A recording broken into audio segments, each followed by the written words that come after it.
एक तू ही निरंकार। पद संख्या 75। मेरे सजनों मिलजुल आओ, प्रभु की महिमा गाले हम। सतगुरु से कर याद प्रभु को, इस पर ध्यान जमा ले हम।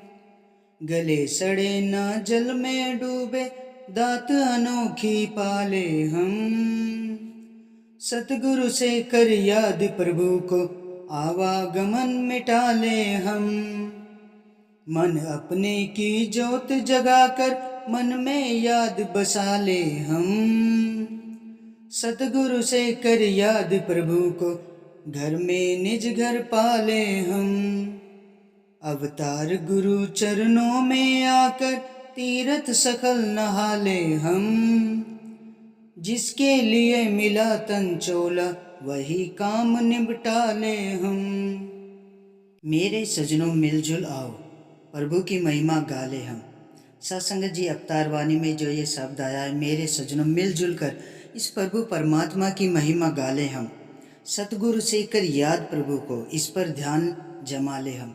सत्संग जी, सच्चे पातशाह बार बार हमें यही समझाते हैं, यही सिखलाते हैं कि जब हम इस मनुष्य चोले में, इस धरती पे आ गए हैं ना, तो इस मोह माया के जाल से, इस मोह माया के जाल से बाहर निकलकर ये जो जीवन मिला है ना, इसे संवारने का मौका हमें सच्चे पातशाह देते हैं। तभी तो कहते हैं कि मिलजुल कर मेरे पास आओ, मेरे चरणों से जुड़ जाओ, इस प्रभु परमात्मा को याद करो। सतगुरु से याद करके जब हम इसका ध्यान जमा लेते हैं ना, तो सत्संग जी, फिर हमारी ये जो भटकन है ये ख़त्म हो जाती है। सत्संग जी, ये प्रभु परमात्मा ऐसा है, ना ये गलता है, ना सड़ता है, ना जल में डूबता है। ये तो इसका तो एक अनोखा ही रूप है। क्यों ना हम इसकी दात को पाले हम। सतगुरु से कर याद प्रभु को, आवागमन मिटा ले हम।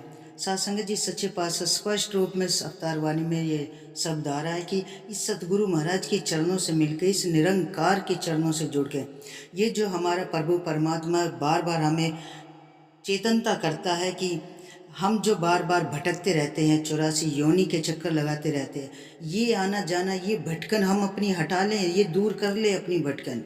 मन अपने को ज्योत जगाकर मन में याद बसा ले हम। अपने मन की ज्योत को जगाना है हमें, इस प्रभु परमात्मा को इसमें बसाना है। सतगुरु से कर याद प्रभु को, घर में निज घर पाले हम। सत्संग जी, सतगुरु महाराज बार बार यही तो समझाते हैं कि ये जो निज घर हमारा है, हम यहाँ पे तो रहते ही रहेंगे ही अपने सतगुरु महाराज के चरणों में, और मोक्ष की प्राप्ति के बाद भी इस प्रभु परमात्मा के ऊपर हमारा एक निज घर बन जाएगा इसके चरणों में। तो ये जो आने जाने का है ना, ये बीच का चक्कर ये ख़त्म कर लो, ये आवागमन मिटा दो अपना। जब हमारा निज घर इस प्रभु परमात्मा के चरणों में बन जाएगा, तो हमें कहीं नहीं भटकना। सत्संग जी, मोक्ष की प्राप्ति मिल जाएगी, हमें सीधा अपने प्रभु परमात्मा के चरणों में जाएंगे। सत्संग जी, अवतार गुरु चरणों में आकर तीरथ सकल नहाले हम। जिसके लिए मिला तन चोला, वही काम निपटा ले हम। सत्संग जी, ये चोला जिसके लिए मिला है, वही काम तो निपटा रहे हैं हम। तो सत्संग जी, कहने का भाव यहाँ पे यही आता है कि जो भी आपके आसपास है, दोस्त है, मित्र है, सबके सामने जब भी आप जाओ, प्यार से बोलो, प्यार से बातें करो, इस निरंकार की बातें करो, इस सतगुरु का गुणगान क्या करो। क्योंकि ये जो गुणगान जब हम जिसके भी सामने करते हैं ना, कोई शब्द ऐसा है जो किसी के भी घर में बैठ के उसके जीवन को संवार देगा। सत्संग जी, तो हमें इसकी महिमा का गुणगान, जहाँ भी हम बैठे हैं, ग्रुप में हैं, कहीं भी है, तो हमें इसका गुणगान करते रहना है। इसका गुणगान करने से ही सत्संग जी भटके हुए को रास्ता मिलेगा। तो सत्संग जी, तो दातार के चरणों में यही अरदास है, सतगुरु महाराज सब पे अपनी दृष्टि ऐसी जमाए रखना। सतगुरु महाराज सबको अपने चरणों से जोड़ लेना, सबको सेवा संगत सिमरन से जोड़े रखना। सतगुरु महाराज कभी भी किसी को इन चरणों से दूर मत होने देना, ना कभी भटकने देना। ऐसी कृपा और आशीर्वाद सब पे बनाए रखना मेरे सतगुरु महाराज। सत्संगी जी, बड़े प्यार और सत्कार से कहना, धन निरंकार जी।